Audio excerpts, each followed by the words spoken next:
Booyah, and it's time for the Game Sports Podcast. As your host, David McCaig Jr. The game is powered by 91 Network and featured on Spaces. 91N is a YouTube channel where you can check out video editions of the game as well as other podcasts. And Spaces is through Village Media and Sue Today. Check out Spaces today to get into the space that you want to check out. The game is in the sports and hockey space of Spaces on the Sault Ste. Marie platform, and Spaces has expanded throughout Ontario. So you can definitely get into a lot of conversation and ideas and interact with a lot of people with similar interests. Fantastic platform to check out. But of course, 91N, where you might be tuning in on this show with us right now. So if you're not following, subscribing on that, make sure that you're doing so. And speaking of that, social media, Instagram, TikTok, Facebook, all at the Game Sports Podcast. And we've been loving the interaction on our TikTok page as of late. So make sure to keep that up, and we'll continue to bring you the electrifying content that we have here on the game. Now, I want to let you know that it's been almost 2 weeks to this point that we haven't had a show. And it's Saturday morning, April the 18th right now. And I haven't done a Saturday recording in I can't remember how long. And we've been kind of unexpectedly away the past week and a half to 2 weeks because, well, number one, I decided that, of course, that given that I took a puck in the face in my last men's league game of the season, I didn't feel like coming on the show with a swollen nose looking like the mayor of Whoville and stitches. So we ended up canceling last week's. And then this week on the night of the recording, yours truly's basement flooded because of sump pump failure. Yeah, I'm talking about that on a sports podcast right now. But you know what? It's been a hectic couple weeks here, and we wanted to make sure that there was no distractions, and all that has been contained. So we're excited to bring you content here this morning because, of course, there's a lot happening in the world of sports getting started. You got the NHL playoffs, you got the NBA playoffs. You know, there's been some good sporting moments that have happened up until this point. We got NHL news. We also have some major junior news, not the best news when it comes to our local team here with the game, the Sault Ste. Marie Greyhounds. But on tonight's show, I'm going to give a little shout out about golf. I'm going to talk NBA playoffs. I'm going to talk WWE WrestleMania, yet another event this weekend, and NHL playoffs and full-out NHL news. Then Jordan Trudeau will be coming by to talk Chuck-a-Puck in one of our last episodes of Chuck-a-Puck for the season. We still have a couple more to go, of course, as the OHL and Major Junior playoffs continue, but that will be at the end of the show, rather. So let's get started. We want to keep this within the hour, if not less, for you to have enjoyment of brief, but also, again, electrifying content here on the game. But before I do that, I want to give a special shout out to somebody, Jerry Rowlandson. He has been fantastic for this show with editing and production. He was our student here on the game and through 91N, doing the editing, the productions, the clips that you have been so definitely majorly invested in on TikTok for the past few months. That is because of the work of Jerry. And obviously, it's been a great help to myself and our team when it comes to having editing and production. So we greatly appreciate the work that Jerry has done for the show. And we definitely wish Jerry the best of luck going forward. We're back to our normal format where we have our team doing our edits and production. And if there's anything that you want to see us either upload, talk about, make sure you're commenting below. But again, special shout out to Jerry Rowlandson for a fantastic job the past 6 months or so. Now, let's get into the first topic. Very brief, very simple. Golf, Masters, Rory McIlroy, back-to-back Masters champion, one of a select few to do so. You know, obviously, I'm not a big golfer. Those of you that know, I brag that I can drive the ball far, and that one time I drove it 300 yards. I don't know if that's true or not. I got told maybe a friend was blowing smoke up my rear end. But nonetheless, I love thinking that I can drive the ball once out of 18 or 9 holes over 250 yards. My playing on the fairway, getting to the green is horrendous. When I putt, I get lucky. You can ask a few friends about that at a bachelor party years back. We had a fun little tournament game going on, and I won on a probably 12 or 14 foot putt. It was fantastic. But as much as I love playing the game, being with friends, which is the whole point of it, I don't golf too much, but I love watching a lot of the championships. The big one that I like to be invested in is definitely the Masters. As friend of the show, James Duthie would say, definitely one of his favorite sports to commentate and be involved of is being down at Augusta. So my wife and I were watching that, and it was a little bit, of course, getting into the last day. Rory had a commanding lead, right? And again, the last couple of days, things started to narrow up. And to be honest, I am a Rory fan. I've been a Bubba Watson fan. I remember when Mike Weir, a Canadian, won the green jacket. It's another good moment in Canadian sports history. But I really wanted Justin Rose to win. I just feel like he's been, and I don't like using this saying, he's been the bridesmaid, not a bride at the Masters. But obviously, he put it right down to the finish. It was not that it was right down to the excitement that it was the year prior when they had sudden death, when Rory had to win. But it was still tight. But I would say in the back nine, it was a lot less, I guess, exciting than it was for that first nine on Sunday. So, but shout out to Rory McIlroy winning back-to-back green jackets. Great moments. Obviously, last year was just a priceless moment and just emotion for him. But it was a great tournament overall and something that I'm invested in. And if you're ever in Sault Ste. Marie, you want to golf with me, send me a message below. Let's golf. For anyone in the Sioux that, is looking for a guy just to be able to ride around the cart with, and maybe you can use my best ball once in a while or a type of scramble, whatever, you can let me know. We'll have some fun doing that. I want to get out on the golf course a little bit more. And I have a friend that owns one, and former and casual a host of the show, Dustin Grondin. So maybe I can just start getting out to the links a little bit more. Now, NBA playoffs and WWE are the next two that I'm going to get into before the National Hockey League. But I'm going to actually start with the NBA.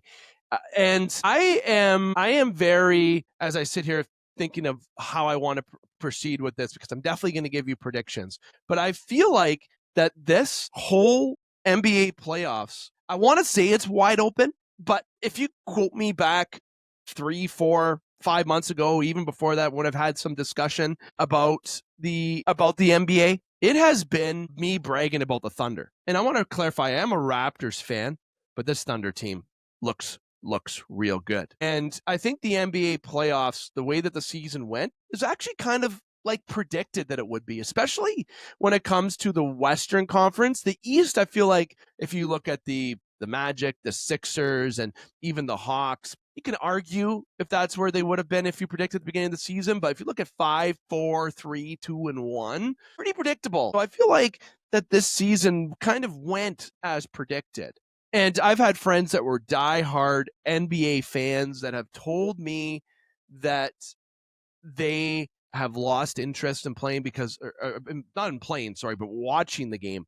And the big thing for me is that NBA is such a different sport. And what I've been really dissatisfied in the last decade plus is the super team proceed, right?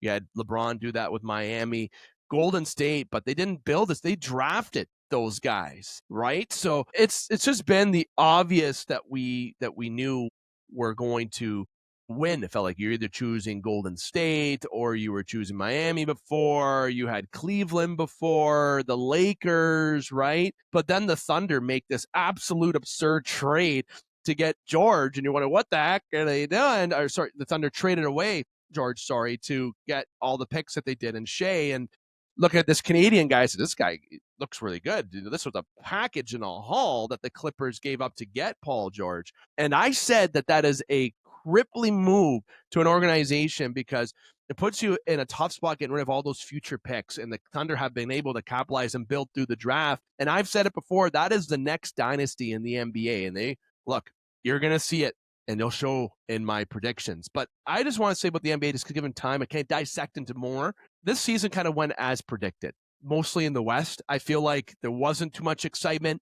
I feel that the NBA just kind of came and passed by, and there was nothing that really attracted me too much from a news perspective. But I'm excited about these playoffs. Playoff sports is fantastic. So let's get into predictions for this. And I'm going to start with the Western Conference and work my way down based on the ESPN bracket. So Thunder and Suns, Thunder are winning that series. Lakers, Rockets, I am taking the Rockets in that series. Nuggets and Timberwolves. To be honest, I'm taking the Timberwolves. That's more so my surprise for round one. For the Spurs and Trailblazers, I am taking the Spurs. For the Eastern Conference, Pistons over the Magic. I'm taking, not because I'm biased, but it's going to be one heck of a series. It's going the distance. Raptors over the Cavaliers. The Knicks over the Hawks, and the Celtics over the Sixers. So overall, the Raptors only being the only upset in that. Now, to fast forward ahead, I'm going to predict who's going to be in the finals and who's going to win. So I'm actually going to go, and it might be a boring pick. It might not be. I think this is a what I would like to call a sexy pick. I am going Thunder and the Knicks in the finals. I don't think it's going to be the Pistons or the Celtics. I think it's going to be the Thunder and the Knicks in the finals. New York will get there. And then to win will be the OKC Thunder. As I said, this is a team that is going to be winning multiple NBA championships. Who do you think is winning the round one games? Comment below. And who do you think the finals is going to be, and who's going to win ultimately the finals of the NBA? Now, let's get through to WWE briefly here. Okay. So what I want to dive into with WWE is when it comes to the matches in WWE, I know that people wonder, you may not be invested, you may not be. I was invested in WrestleMania a couple years back when Cody Rhodes finished his story and The Rock came out, Undertaker came out, really hoping Stone Cold was going to. But the only thing I got to say about the WWE, it has been very bad since after John Cena turned back to being a babyface, okay? Since he turned back to being a babyface, it really changed. It really, really changed my perspective on what the heck the content team is doing. The heel run was short-lived. It wasn't organized because The Rock didn't stay, and he obviously couldn't stay because he's doing a big movie with Martin Scorsese. So he had a lot going on, couldn't stay, could have found a way to substitute, but they didn't. They had Travis Scott come out to screw Cody Rhodes over to win, for Cena to win the belt and win it for a 17th time. So look, I was invested. I'm starting to not be as invested. But WrestleMania is always something that is very exciting to watch. Very, very exciting to watch. And I am excited to see if there is going to be any surprises, see if Triple H can make up some of this brutal content. Because speaking of the brutal content, no offense to Jelly Roll, but great guy. I've watched the Unreal documentary on Netflix. I'm not watching WWE to watch Jelly Roll. Okay, if I want to watch Jelly Roll, it's on a music video or listen to him through music. I'm not here to watch a fight. I know he's a big fan. There's been some storylines before, but I'm over that.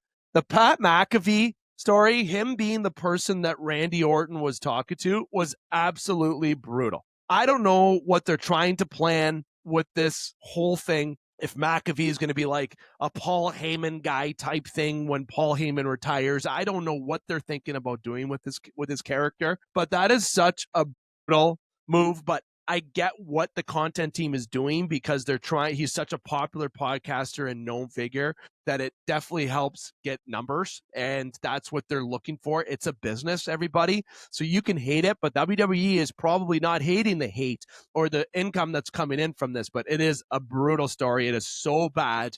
It is not entertaining whatsoever. Pat McAfee, come on. Stay on the Behind the Commentary for commentary with Michael Cole and do your podcast. I don't want to see Pat McAfee. I wish it would have been better if Orton was talking to himself because he hears voices ahead, but it would have been better if it was Kevin Owens, or if it was The Rock, okay, or if it was just somebody different, Kurt Angle, someone just to be out of the blue or Batista, somebody that would have been a big surprise going into WrestleMania. Now, I think we're still going to see surprises at WrestleMania. I think we're going to see some people come out and some surprise stories that go on here, okay? I've already predicted this, and I'm going to go through these predictions quick before I get into talking about the NHL, which there's a lot for me to get into there. So let's start from number one match right to the bottom. Okay, I'm going to give you Cody Rhodes and Randy Orton, who is with Pat McAfee in this. I've been really torn. I've really thought Randy Orton was going to win this. I am going to stick with Cody Rhodes. I am torn on that. I feel like Orton getting that title, McAfee winning it, that's what everybody wants. But I am going to say that Cody Rhodes wins this match, and it's not going to be liked by people. If Randy wins, I'm okay with that. And to be honest, much I'm a fan of Cody Rhodes when I watch wrestling, I actually want Randy to win. But I got a very weird feeling that Cody Rhodes is going to win this match. Liv Morgan and Stephanie Farquhar. This is going to be a great match. I'm saying Liv is going to win this match, however. When it comes to Seth Rollins and Gunther, look, the ring general who retired Cena, they've been giving him a lot of wins. It might lead to a match between Lesnar and Gunther, like if that's going to happen. Or I know Rollins wants to fight Lesnar, maybe a triple threat match leading up to the next pay-per-view.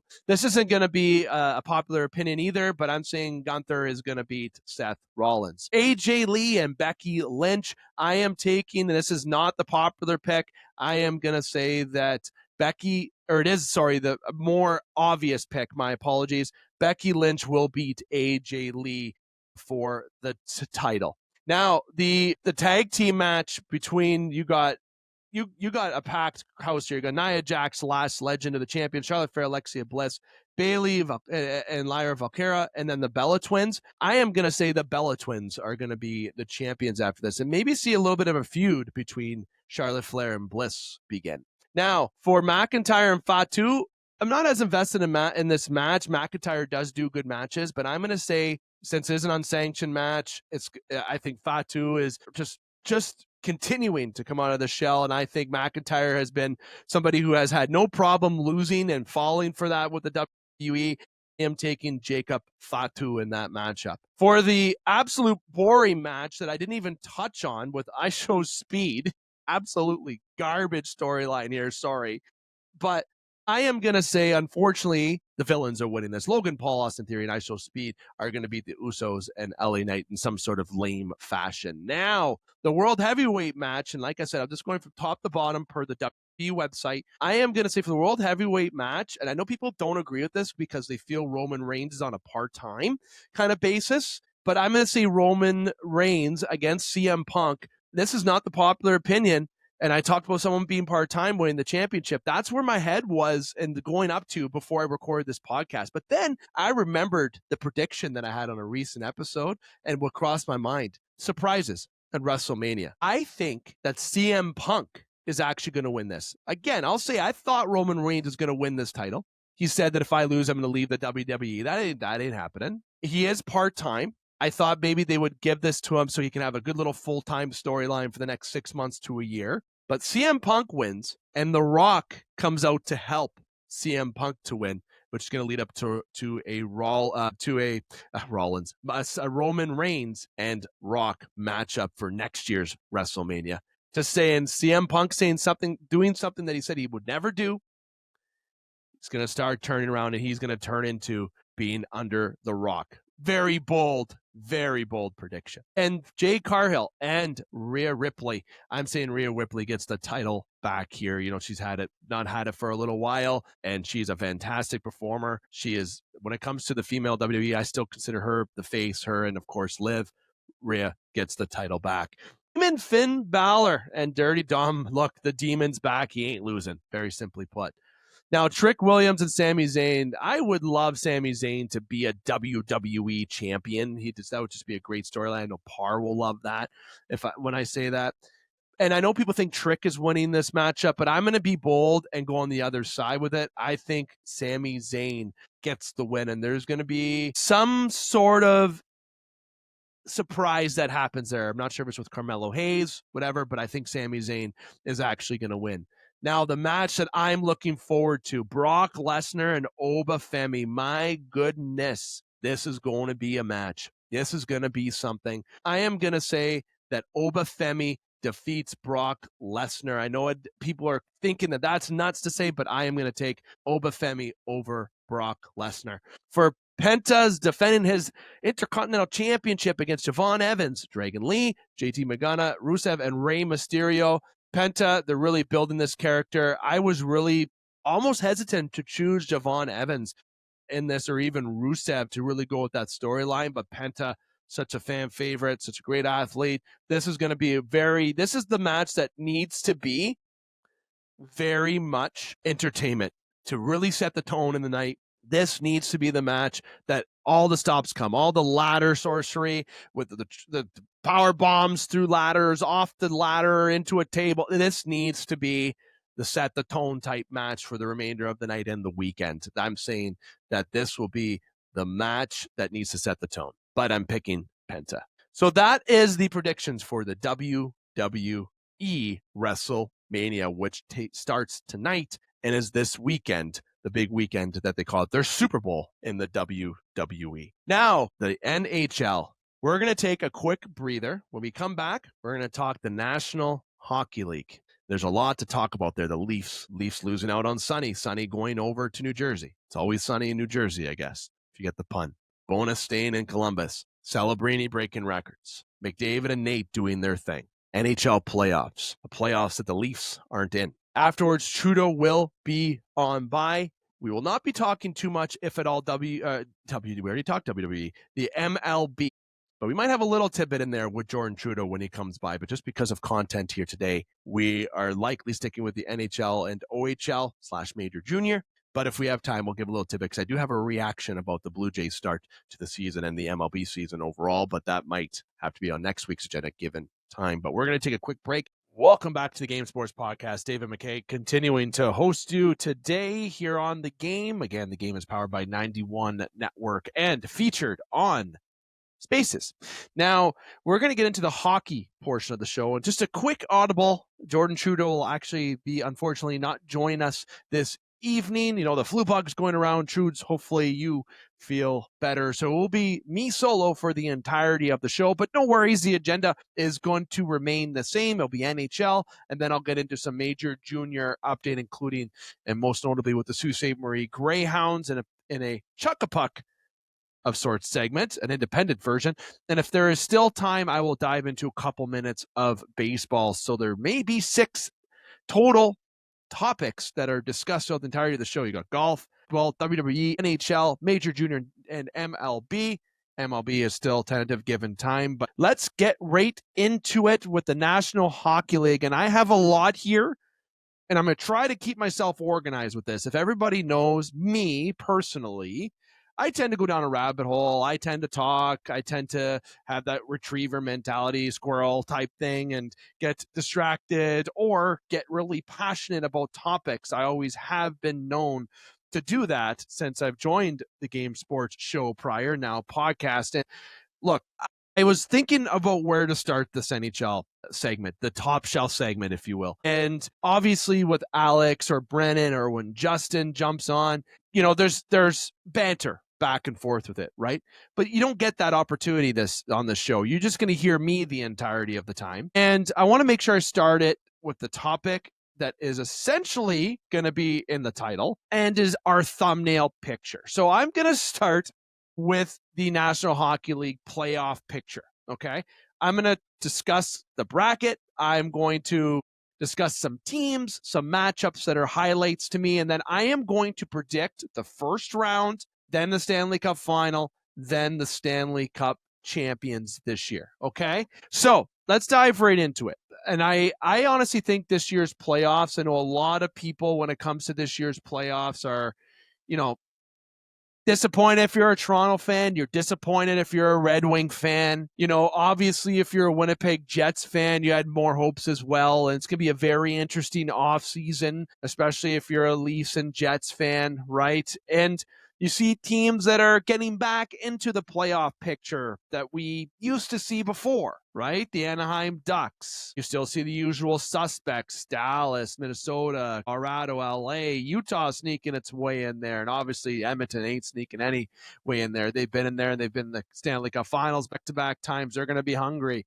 You look in the Eastern Conference, you see Buffalo Sabres, division winners. Boston, bottom 10 in the National Hockey League last year, and that's called a retool. They're now wild card 1, and they're going against the Buffalo Sabres. Carolina, Ottawa's back in there, but 2 teams back into the playoff picture after being way out of the picture, the Pittsburgh Penguins and the Philadelphia Flyers. And I'm going to start with Pittsburgh and Philly, and like I said, I'm going to talk about a couple matchups in particular. I'm not going to dissect into each one, but I'm going to highlight some from each matchup, but in-depth details only, particular some before I get to my predictions. And I want to talk Pittsburgh and Philadelphia. I've had 2 different opinions be told about me when it comes to Pittsburgh and Philadelphia. It's going to be the series that's least watched, or it's going to be the most entertaining series. And you know what? I'm really torn on what end I want to go down. Philadelphia showing that they're an exciting team, some young talent on that team. looking really hungry. Pittsburgh, the veterans are back in it, right? Malkin, Crosby, Letang, the crew is back in there and looking for a last dance, so to speak. And this almost makes me feel like I'm back in the late 90s, early thousands, seeing the Pittsburgh Penguins and the Philadelphia Flyers. You know, if you're looking at Chickmanick or you're looking at Boucher and net for Philadelphia, you got Lemieux on the other side, or, you know, you got a very interesting matchup. And don't forget, these teams have a lot of overtime history in the National Hockey League playoffs. This is the Battle of Pennsylvania. This is one of the reasons why the NHL had the playoff seeding the way that it was. And I'm going to say it once, only say it once, because I've said it 100 times on the show. I am over the way the NHL seeds their playoffs. It should be from 1 to 8, but I'm going to leave it at that. Okay, you can comment to that below if you want. But Pittsburgh, Philly, this is one of those matchups where you're like, okay. But now if you see Pittsburgh, Philly next year, you know, that's when it's like, I want to see something else. Rivalries build and then rivalries renew. I understand when it comes to the seeding where there's a plus in that. And this is a rivalry going to be renewed when it comes to the Stanley Cup playoffs. There's a lot of history when it comes to the Stanley Cup here. And when it comes to the NHL playoffs, we've seen some younger teams be hungry and beat those teams that they maybe weren't supposed to win. But then we see those teams that are able to contain a hockey game and slow down the game to that experience. And I think that's where Pittsburgh has a leg up on this. Not because they're a second seed. You got Sidney Crosby on the other end. Someone that every player on that bench wants to fight for, along with two other very good right and left-hand men with Crosby, that being Malkin and Letang. And this is a team that rebounded. And let me remind you, is built by Kyle Dubas. Take that if you will. Yeah, he didn't draft Crosby, Letang, Malkin, but he had some good supporting cast. I mean, some good trades off. Guys that he brought in this year that helped solidify, get them back in the playoffs. They didn't just make a wild card spot. They got second in the division. Arguably, not the strongest division, but it doesn't matter. This is a team that deserves to be there. And Crosby being back in the playoffs, you know that he is going to be hungry. And what's going to be a big deciding factor in this series is if the youth is going to outwork the veteran key leadership, or if the veteran leadership is going to help mold a team to bring the game to its own level, and Philadelphia won't be able to overcome that matchup. And what I mean by that is that Pittsburgh having veteran leadership is going to be able to capitalize on special teams. They're going to be able to slow down the game in high-pressure moments. Goaltending is going to be a question mark all around. That's what's going to make the series interesting. I was torn if it's going to be high-scoring or not. I honestly think we're going to see almost more of a high-scoring matchup between Pittsburgh and Philadelphia, and it's going to be very intense, this series. I'm actually excited about it. Obviously, there's a lot of NHL people that are saying they'd like to see Philly because they haven't been able to be successful in a number of years. I don't, as a Toronto Maple Leaf fan, as Toronto's not in the playoffs, you don't want to cheer. I don't really have a team that I'm really cheering for per se, but obviously I want to see the Cup come back home to Canada. Okay, and obviously I feel like I'd like to see McDavid host the Cup after the last 2 years not being able to. But the Pittsburgh Penguins-Philadelphia series is going to be tough. It's going to go the distance, and it's going to be entertaining. Everyone keep an eye on that series. But I think what's important to highlight is the tenacity of a youth pesky Philadelphia team that's hungry, that wants to show that they did not just fluke themselves into a third-place seeding. Then you got a Pittsburgh team who's at their last dance, let's call it, because who knows what's going to happen. Not with Crosby, but when it comes to Malkin and Letang beyond this season. Sticking with the Eastern Conference, Carolina and Ottawa, I want to dive into this series just a little bit because the Ottawa Senators are one of the hottest teams, if not the hottest team, in the National Hockey League before getting into the playoffs. And the Carolina Hurricanes, okay, have had some playoff trouble, notably after the first round, though, okay? And if you're an Ottawa Senators fan, I think you should be loving that you're wild card 2 seed. The reason why is because you don't have to go the Atlantic Division way to get to the next round or the following round. The following round you would play the winner of the Atlantic side, but you don't have to get there to the conference final by beating and winning the first 2 Atlantic series. So honestly, Ottawa Senators are set up pretty good. If they can remain to be hot, when it comes to the Atlantic Division and the Metropolitan, I take the Atlantic all day, and Ottawa plays the Atlantic a whole bunch, and they were not that successful in the season. They were more successful in the Metropolitan Division. Carolina, though, well-built, first in the division, but again, weaker division. I am really torn about this series, and my prediction might surprise you that you have to wait to hear in just a number of minutes. But what's going to be decided in this series is a couple things. Carolina being able to live up to the pressure. And that pressure is finally getting to the Stanley Cup final. Never mind the first round, second round. They know that this team is built enough to be a Stanley Cup finalist, and they've been waiting for years to be a Stanley Cup finalist and to try to bring the cup back to Carolina. But this pesky Sens team ain't going to be an easy matchup. And I know I mentioned surprise. I mentioned surprise because of how the way I've been talking about this whole series. But the Ottawa Senators have a potential chance here. If they beat the Carolina Hurricanes, I think they can beat Pittsburgh or Philadelphia. And you could see Ottawa getting to the Final Four. Think about that. Again, if. The keys for this series is the pressure for Carolina, as I mentioned, and then for Ottawa to maintain what they've been doing. Don't, if it ain't broke, don't fix it. Let's go with that. What they've been doing the past 20 plus games since the Olympic break in particular, that's what the Ottawa Senators need to continue to do and have that mindset. And you know what? Maybe painful to admit to a lot of Canadian fans, but Brady Tkachuk is a good leader to have on that bench to help bring the best out of your players.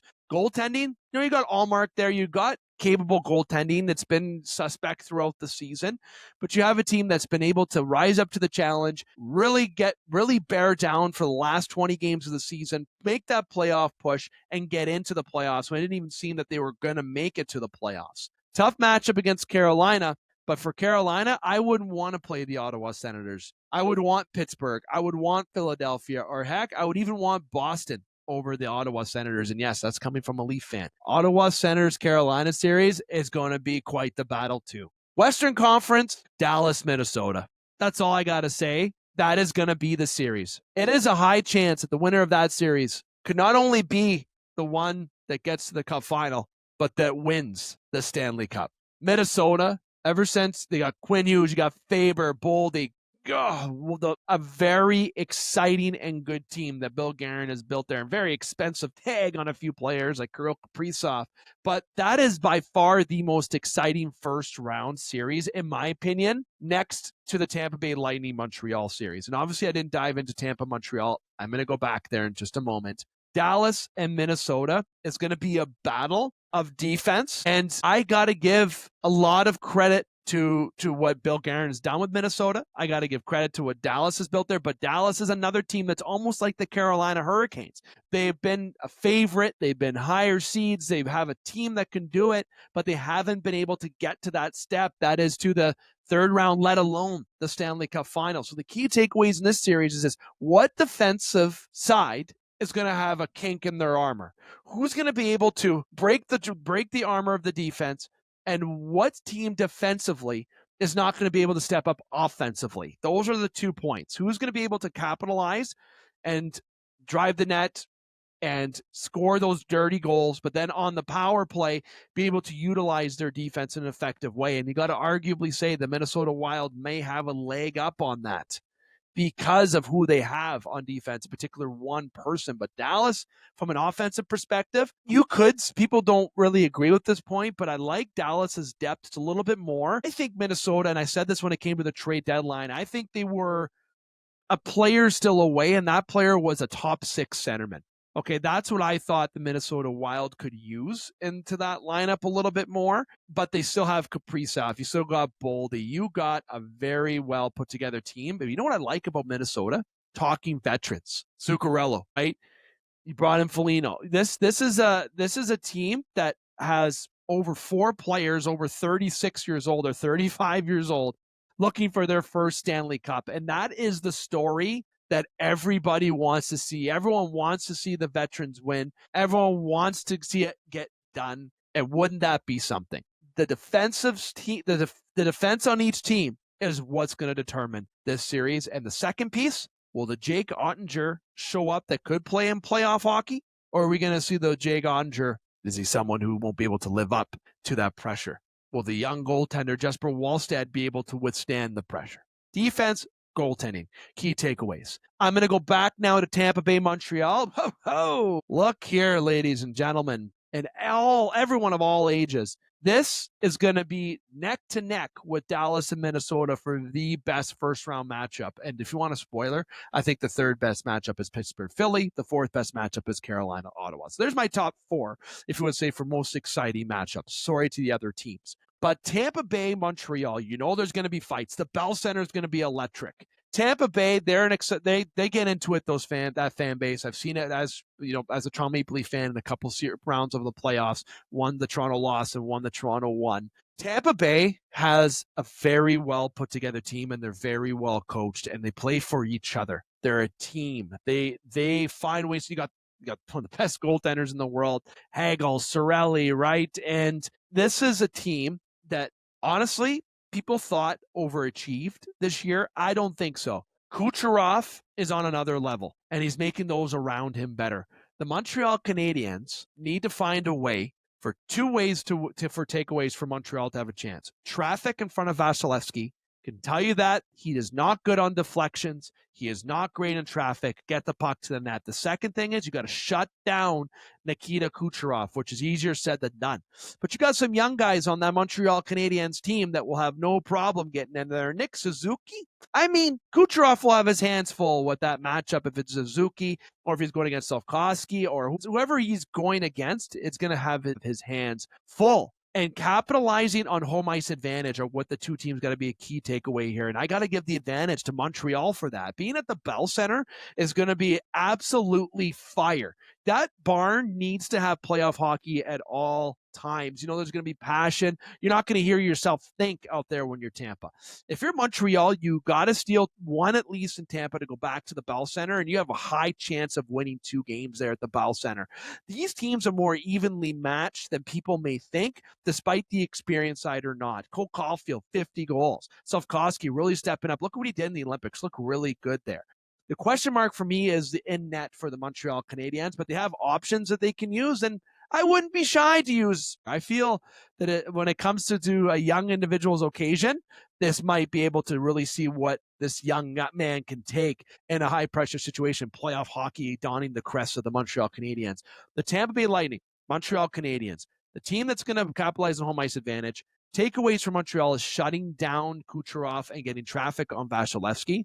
If you're the Tampa Bay Lightning, it is capitalizing on the goaltending challenges in Montreal that could be a kink in their armor, as well as trying to get under the skin of the younger players in Montreal and try to get them to play undisciplined hockey. And that's what a team like Tampa Bay will do. And they're also not afraid to drop the gloves, Tampa. So if they're getting into the dirty areas of the ice, Tampa Bay is going to be in there with you, and they're not going to be afraid to do that. So Montreal is going to have to definitely get their hands dirty, and Tampa Bay is going to also have to watch the disciplinary side of the game as well. So there's some series I wanted to dive into notably. So let me dive now into the predictions. I'm going to give you the first round predictions. Then I'm going to tell you my cup finals, and then the prediction for the Stanley Cup winner, much like how I did for the NBA playoffs earlier this show.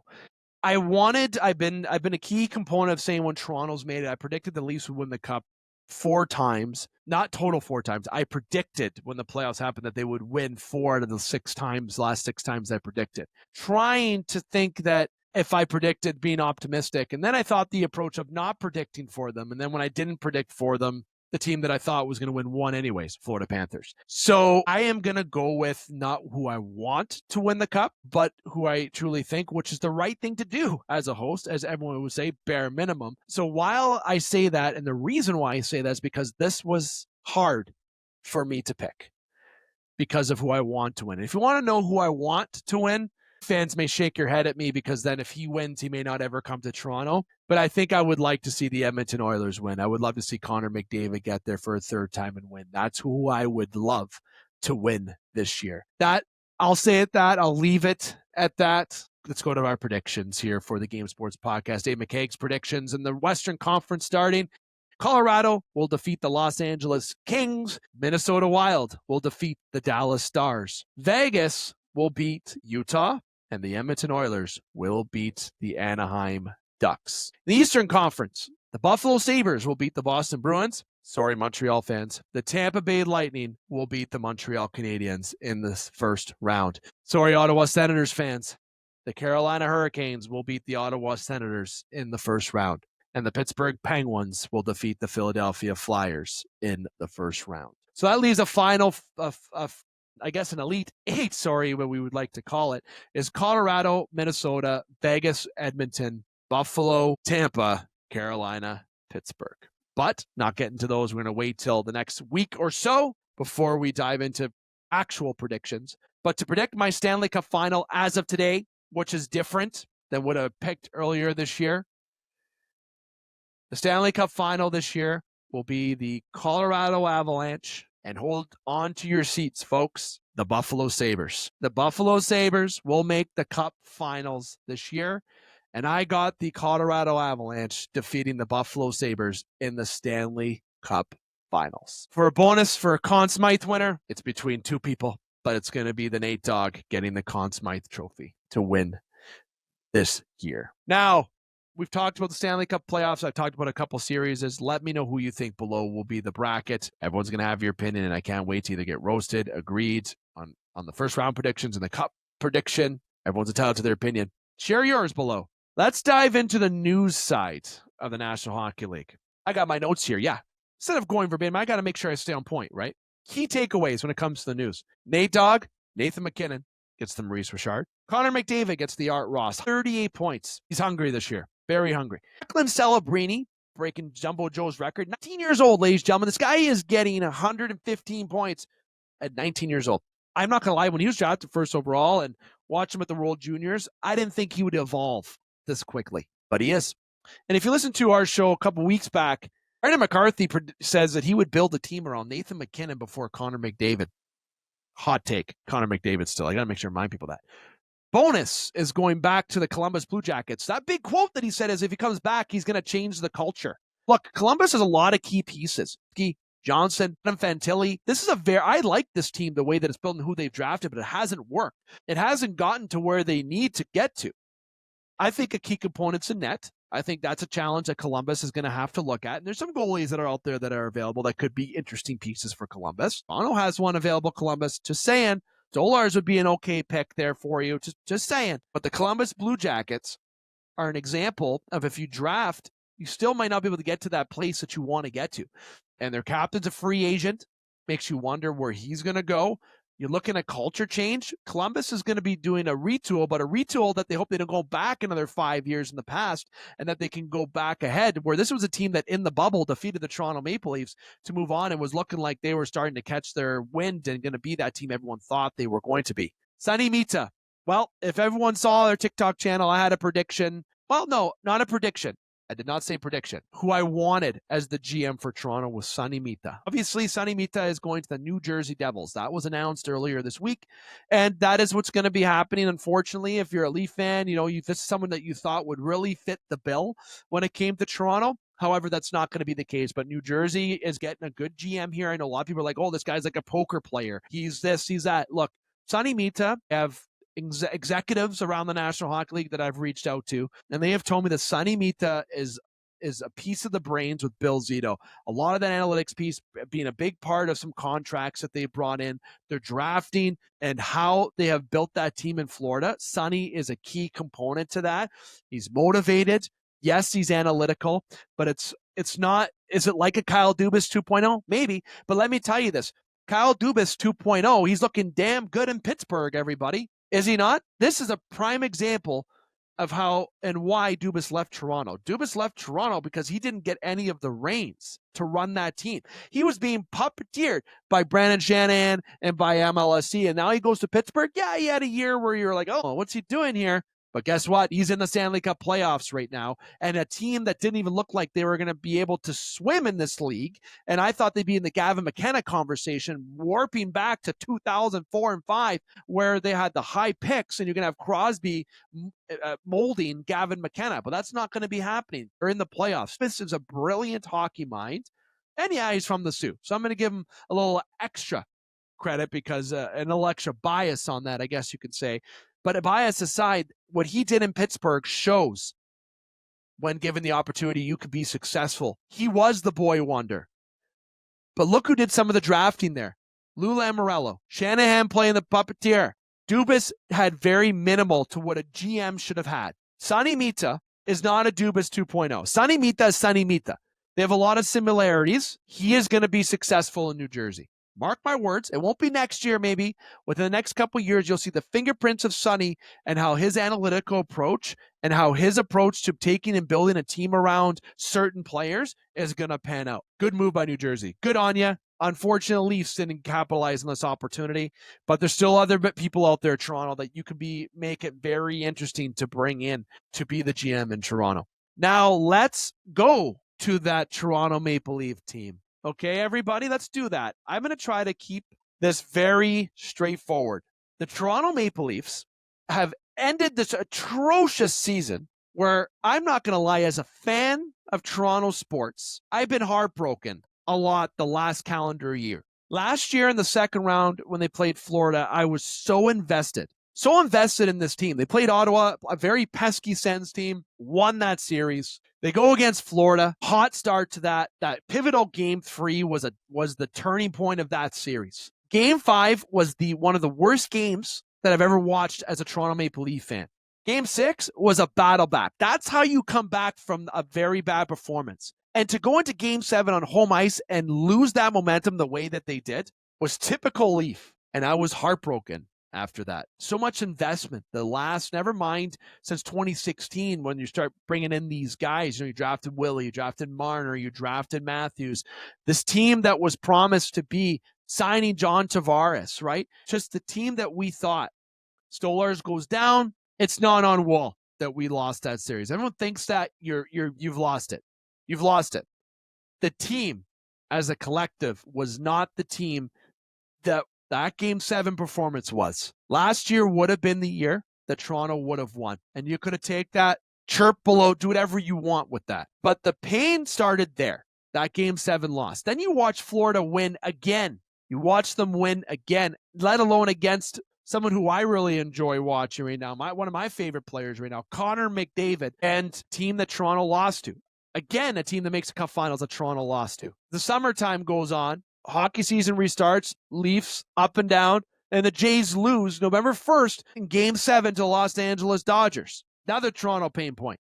The Olympics come around. Canada loses to United States. And I'll be honest, this past year, as a podcast host, obviously I'm a diehard Leaf fan, diehard Jays fan. Love watching the Raptors and Steelers. I'm diehard fans of those teams. But watching sports has left the sour taste in my mouth just for the past build-up for the past few years. But the last year has just been pain. And I can imagine if you're an Oilers fan, I got a close friend and a casual host on here as well, Dane Hantro. He's an Oilers fan. I can imagine how he feels. Watches if the Leafs haven't even made it past the third round since I've been born. They made it to the third round a couple times, lost to Buffalo and lost to Carolina. But I've never seen my team make the Cup Finals 3 times like he has. I could just imagine how that feels because the taste of when the Blue Jays lost to the Dodgers is still in my mouth fresh. And we're in April, and it's a new ball season. Sports is such an investment. And everyone looks at the Toronto Maple Leafs and says, oh, that fan base is hard. You know what? Damn right they're hard. A lot of it unrealistic. A lot of them dramatic. Heck, I'm being dramatic right now, but I promise I separate myself because as much as I've been delusional, feeling that they're maybe going to win, I'm not that delusional because they did have the team on paper, but the team on paper doesn't perform on the ice. And it took them a long time to almost realize until this summer. And I say almost because we're not in the summer. We haven't seen a new GM come in yet to reset this team. We still have the same ingredient on this team, but it's taken until April of 2026 to realize that this is not the ingredient that's working when it should have been realized when Toronto lost to the Montreal Canadiens back in the COVID year. Despite what they would have done against Florida last year, if they would have won the Cup, we'd be having a different conversation right now, guaranteed. But they didn't win, and they didn't win at all. Toronto Maple Leaf fans have a right to be frustrated. They have a right to be anxious when one goal goes in at the Library Center. I mean, just kidding, the Scotiabank Arena. They don't have a right to throw a jersey on the ice, don't get me wrong, but they have a right to express their feelings. They're paying for the tickets. They're paying for the jerseys. Do what you want with them. As long as you're not being unsafe to those around you, you can express your opinion. But every Leaf fan will come back no matter what. It's a toxic relationship. And hearing the Toronto Maple Leafs locker clean out, my textbook answers. I want to believe Matthews that he wants to stay here. But let's get real. If this team goes down to the studs, if Chris Pronger's their GM, going to stay here long. Nor is Willie, and Willie's voiced that. Despite what has happened the last 10 years, we've been able to enjoy playoff hockey, but not to the fullest. It's unfortunate you see 9 years of playoff hockey, and you don't have one positive memory except when John Tavares got the winner in that first round. And then the time when they beat Ottawa last year to get to the second round. It's unfortunate they have minimal memories in all those years. And if you can rewind me back to 2016 when they played Washington, all that excitement, that was the team that we said, oh, they're hitting, they're scoring, oh, this is it. We're finally seeing a Leaf team that's going to do it eventually. And they didn't. Everyone points at Toronto Maple Leaf fans saying that they do this, they do that. They have a right. They have a right to be frustrated. They pay for the tickets. They pay for the jerseys. They're not seeing results. They're seeing a team that doesn't show any heart on the ice. And I'm saying that as a host of a podcast and as a fan. They lose out on Sonny Mita. Big loss. But there's other names out there. This is a team that I don't see as a full rebuild. I see as a retool because it's a team that was first in the division last year. Boston and Buffalo are one of the first round matchups right now. These were teams not even in the thought of the playoff picture last year. And Buffalo is a similar team. They made some changes, but a similar team. Boston, again, similar team. Got to tell you right now that the Leafs have an interesting, very interesting offseason ahead. You lose out on Sonny Mita. There's names still out there available. Jason Spezza was one that's now coming up. Chris Pronger's been out there a little bit. Mike Gillis has been another one. And I'm going to tell you, like I said on my clip, Mike Gillis should not be a GM. He needs to be in a VP-type role. Use the mind instead. Matt Sundin was interviewed. Now, that's what I'm talking about. Let's bring some of the character guys back that were loyal to this team. Yeah, Sundin left on a sour taste. He didn't give us assets. He just didn't want because he wanted to be here. Mitch Marner, I feel, is a little bit different. Maybe the same, but different. Sundin was here for his entire career since he was traded from Quebec. Bringing Sundin in, great idea. Why not looking in to bring Doug Gilmour, Wendell Clark in another advisor role? Why not look at Jason Spezza? Imagine Sundin and Spezza in the same room, guys that were had rivalries between the Ottawa Senators and the Toronto Maple Leafs. Unbelievable. Chris Pronger, you heard him on interviews what he thinks we should do. And if that's the case, Leaf fans, we got a few tough years coming. Okay, because there's a GM that thinks this team should go down to the studs. There might be a GM that goes down for a retool. And these rumors surfacing that Keith Pelly's using ChatGPT, look, that is just a cherry on top of an awful season that I was not invested in. And as I go back to the point where I feel pain, it was hard to watch this year, and I'm thankful that this year is done. It's been hard as a Toronto fan the last little bit and as a sports fan because I've not seen the moments that I want to see and knowing more disappointment. And the Leafs brought a lot of disappointment to my feelings this year and to a lot of fans, begging just for something to be memorable. And now it's going to be an interesting offseason because you have names that we don't know. And honestly, I can sit here and predict now. I thought Sonny was going to be the guy. I could predict Spezza. I've said Jumbo Joe Thornton would be a great idea. I've said that, maybe looking at somebody whose name is not even there as a thought, someone just to move up. Look at, maybe give Prinham a chance. Maybe bring in Wickenheiser as a co-thing with Prinham. I don't know, but you have to try something different. And the ownership crew in particular, Keith Pelly and his ChatGPT bullshit, I'll say it, his ChatGPT bullshit, he needs to get rid of it and stay out of the way. If they're going to still own this team, still be a part of this team, give them the money, give them what they need as resources, and stay the hell out of the way. Bring in people that are going to care and let them do what they want, and stop thinking with your wallets and think about the fans that have went through all the BS for the past 10, 20, 30, 40, 50 years of not seeing a championship brought back to the city. Bring in a GM that's going to retool this team, that pivots it to go down to the studs, but is a quick retool. Changing the culture in the way that Brad Treliving said he wanted to, but he didn't do it the right way. Bring in someone that is going to do that to this team with the proper advisement, the proper advisors around him or her. Bring in somebody that is going to have a collaborative effort to look at a lot of the minds and not be controlled, but be a part of a culture that's going to change this team from being just a money grab, pinnacle of hockey where, yeah, you're the hockey center of the world, but you're not able to bring happiness to your fans. You just bring disappointment. Make fans want to go to those games and be passionate. Change the Library Center to the true name that it is, the Scotiabank Arena. Bring pride to the team that is part of the original six, is one of the most popular teams in the world in hockey, richest teams in the world in hockey. But these rumors surfacing about who they're looking for, I don't want it to be Kevin Adams. It better not be Mark Bergevin. I honestly don't want Doug Armstrong. I don't want those guys. I want some fresh minds on that team and people that have been a part of this organization that are going to care about winning, and the people that are around this team that are about the money and using Chat GPT to look for trades. Get out of the way. Get out of the way. There's my host perspective, but also my fan passion for you. A little extra ingredient for you about the Toronto Maple Leafs. Who do you think the next GM is going to be for Toronto? Now that Sonny's off the board, there's a lot of options out there to pick. Dark horse pick for me, Joe Thornton, Jason Spezza. Why not?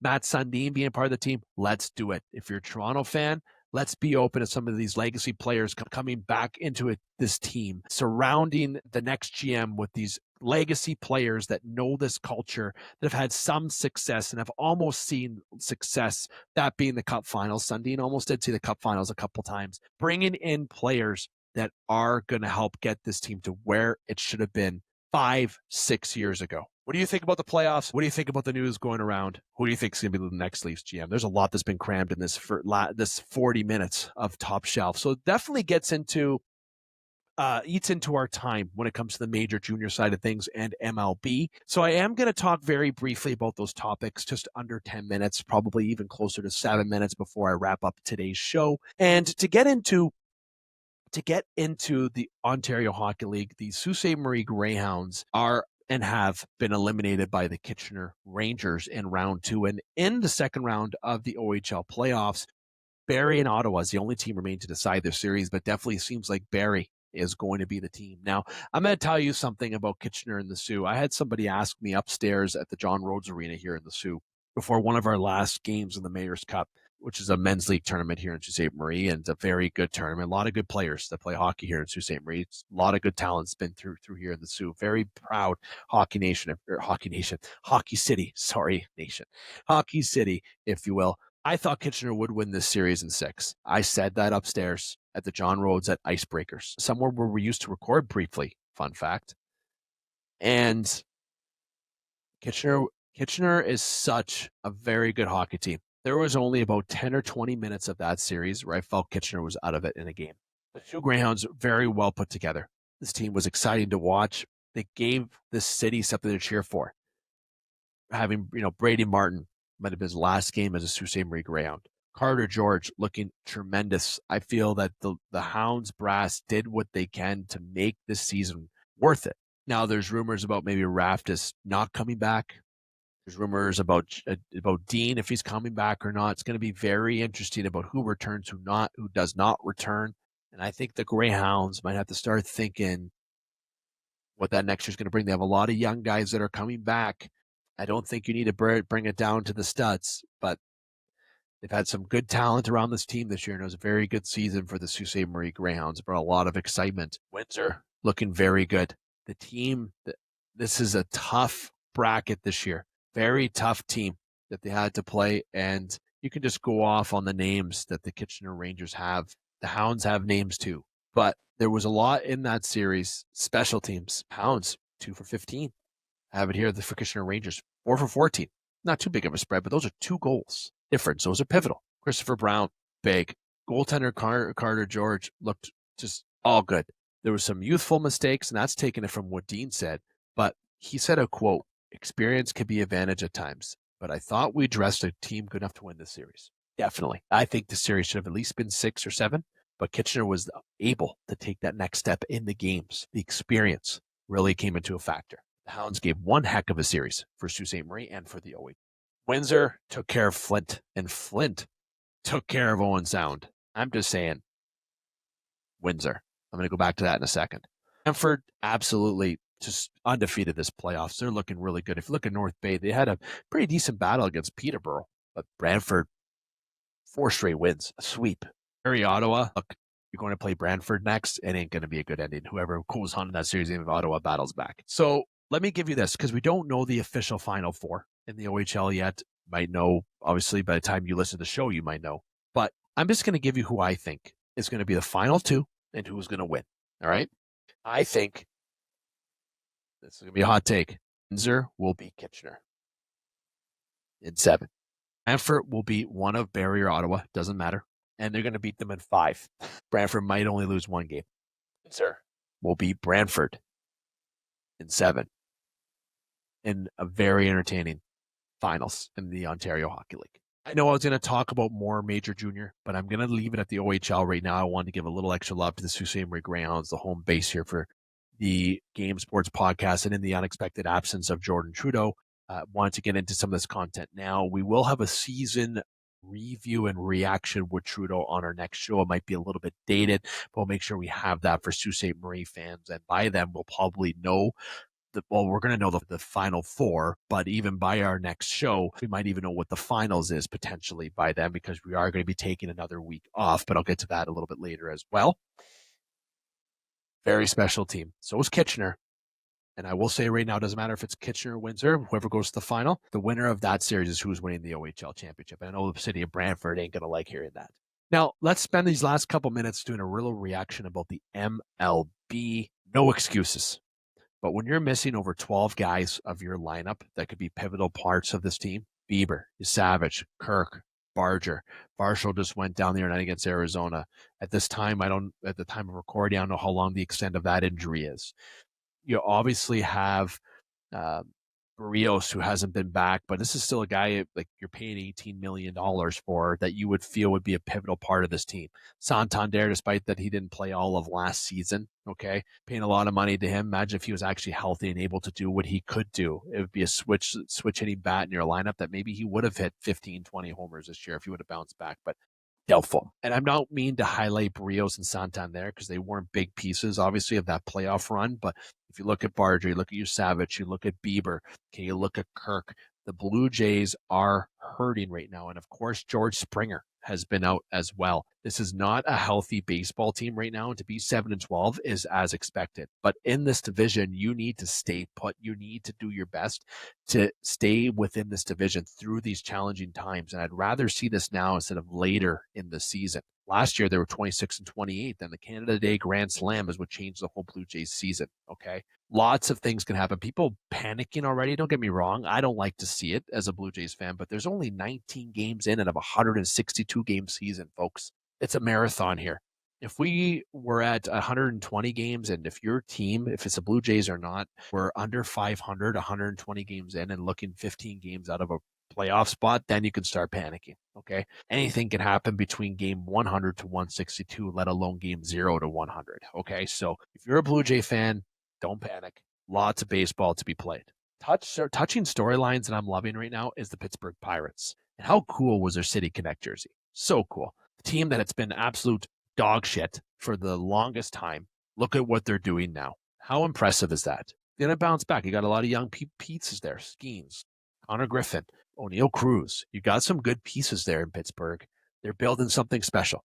And of course, the Dodgers, just being the Dodgers. But the one thing that I really love seeing right now is New York Mets struggles. Pretty much the identical record, right, of the Jays? I believe it actually is. 9 straight losses at the time of this recording today. I'll just leave it at that. Yeah, I got a little bit of, what do you call it, frustration towards Bo Bichette. But if you're going back to Toronto, and even if your team is struggling right now, then they had high expectations, take a breath. There's so much time to go.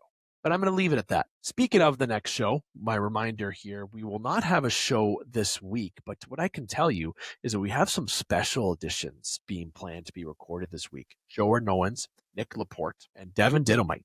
3 recordings that we're looking at having recorded in the next couple of weeks. They'll be posted within the next 3 to 4 weeks, hopefully on our platforms. But when it comes to a news show, we will not have a news show this upcoming week. With us recording on this Saturday here on April the 18th, we're going to be taking one more week off. We had a week off last week, which was the week of the 6th of April. And I guess we're not off this week of the 13th. We're just not doing our usual Tuesday upload Wednesday type format. But for the week of the 20th, we are going to be off again because of some schedule conflicts. We will be back recording on April the 20th, okay, with the upload of the show on the 29th. So make sure that, after this upload, we're going to be off for another 11 days. So make sure you're getting up to date with this content, making sure you're in and following our platforms for any unexpected news that comes up that we have clips for, because obviously there was a lot to get onto the show and I had to talk solo for the past hour and some change. So we hope that you're able to enjoy it and you listen to the entire show. But ultimately, make sure you keep it locked for the 29th because there's going to be another action-packed show. Then after that, we should be able to get back to our regular routine, okay, until the end of May, beginning of June, until the Stanley Cup playoffs are done, which is actually, I guess, more later into June rather. So when the Stanley Cup playoffs are finished, then the NHL entry draft's finished. That's when the Game Sports podcast takes its usual summer break where we do bi-weekly shows, and then we take a month off essentially in August. Okay, so there's only probably about a handful of shows to go, for sure under 10 shows, depending news, to go before we take our summer break. Okay, so just keep it locked here, and we appreciate all the support. We're getting to the time of the season where it's still busy with NBA playoffs and with the NHL playoffs, a lot going on, so there's still a lot to talk about. So make sure if you have any topics you want us to touch on, just reach out and let us know. The Game Sports Podcast is on all social media platforms, TikTok, Instagram, Facebook, all at the Game Sports Podcast. You can also tune in on Spotify, Apple, wherever you're tuned in from, YouTube on 91N or through Spaces. We appreciate your interaction. And until we are back, which, as I said, will be on April the 29th, will be our next upload. I'm here to remind you to keep your stick on the ice, swing your bats, catch your touchdowns, drain your threes, and shoot your shots. Booyah.